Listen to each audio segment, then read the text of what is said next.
Serial രംഗത്തെ ഏറെ പ്രേക്ഷകരുടെ പ്രിയങ്കരിയായ വിവിധ കോമഡി ഷോകളും തിളങ്ങി നിന്ന നടി ലക്ഷ്മി ദേവന് അവരുടെ ഏക മകൻ അനശ്വർ മരണപ്പെട്ടിരിക്കുകയാണ്.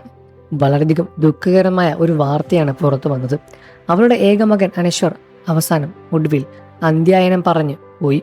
അനശ്വരുടെ മരണം നടി ദേവിക്കും കുടുംബത്തിനും വലിയ രൂപത്തിലുള്ള വേദനകൾ ഉണ്ടാക്കിയെന്നത് നമുക്ക് ചിന്തിക്കാൻ മനസ്സിലാവുന്ന കാര്യങ്ങളാണ്.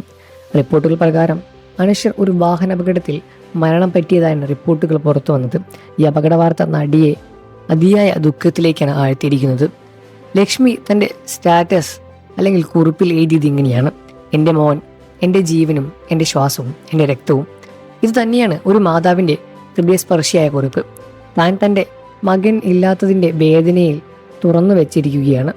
അവൾ ദുഃഖത്തിൻ്റെ ആഴത്തിലേക്ക് ആരെയോ പറയാത്ത പോലെ തന്നെ തൻ്റെ മനോവേദനകൾ പങ്കുവെച്ചാണ് രംഗത്ത് വന്നത്.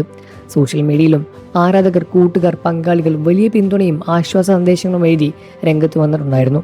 ലക്ഷ്മിയുടെ ദുഃഖപൂർണ്ണ രേഖകളും മകൻ്റെ വിടവാർത്തയും എല്ലാം തന്നെ ചെയ്യുന്നത് ആരാധകരും മറ്റുമായി നിരവധി താരങ്ങളും ഇതിനെല്ലാം തന്നെ ആദരാഞ്ജലി അർപ്പിച്ച് രംഗത്ത് വന്നിട്ടുണ്ടായിരുന്നു.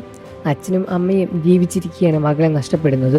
ഈ അനുഭവം മനസ്സിൽ പോലും അരുതാത്തതായിരിക്കാം. ഇത് നമ്മളല്ലാതെ പ്രായമുള്ള ഒരു മകൻ എന്ന ഒരു മാതാവിൻ്റെയും പിതാവിൻ്റെയും വേദന നമുക്ക് എല്ലായ്പ്പോഴും മനസ്സിലാക്കാൻ പറ്റുന്നതാണ്. ഇതൊരു സാധാരണ വാർത്തയല്ല. ഒരു മാതാവിൻ്റെ വികാരങ്ങളുടെ, ഒരു കുടുംബത്തിൻ്റെ ദുഃഖത്തിൻ്റെ, സ്നേഹത്തിൻ്റെ, പ്രതീക്ഷയുടെ അച്ഛനും അമ്മയും ജീവിച്ചിരിക്കെ മക്കൾ നഷ്ടപ്പെട്ടു പോകുന്നത് എന്തു വലിയ ദുഃഖകരമായ ഒരു വാർത്ത തന്നെയാണ്. നാം ലോകത്തിൻ്റെ ഏത് കോണിലിരുന്നാലും ഇത്തരമൊരു വാർത്ത കേട്ടാൽ തന്നെ നമ്മുടെ മനസ്സില്ലാതെയാകും. മനസ്സിൻ്റെ വേദനകൾ പുറത്തേക്ക് വരും. ഇങ്ങനെയൊന്നും സംഭവിക്കാതിരിക്കട്ടെ എന്നേ പ്രാർത്ഥിക്കാൻ പറ്റുകയുള്ളൂ.